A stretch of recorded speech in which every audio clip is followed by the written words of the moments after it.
এই মুহূর্তে একটি চাঞ্চল্যকর খবরের দিকে নজর রাখতেই হচ্ছে। বিয়ের প্রতিশ্রুতি দিয়ে ধর্ষণের অভিযোগে গ্রেপ্তার জনপ্রিয় ইউটিউবার। মঙ্গলবার রাতে রেজিনগর।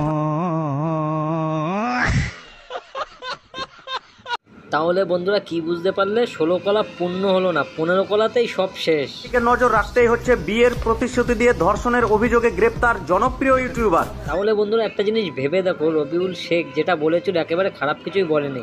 তার কারণ একটা ইন্টারভিউতে বলেছিল যে পলিগ্রাম টিভির কথা শুনছে না, রুলস ভাঙছে। একটা কোম্পানির একটা রুলস থাকে, সেই রুলসটা শফিক মানছিল না।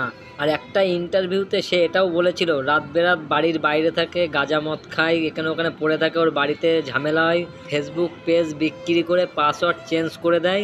আর এখন ফাইনালি সেটা বাস্তবে সেটা ঘটে গেল। যেমনটা কৃষ্ণনগর আর তায়েরপুর, খুব বেশি তো ডিফারেন্স না। তায়েরপুর থেকে কৃষ্ণনগর 26 কিলোমিটার, যেহেতু আমি একবার ওখানটায় গিয়েছিলাম কিলোমিটার মেপে।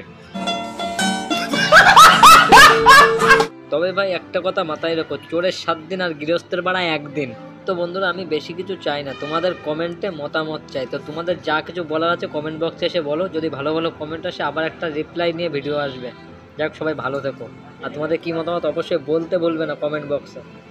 আমার এই বাজে স্বভাব কোনোদিন যাবে না, আমার এই বাজে স্বভাব কোনোদিন যাবে না।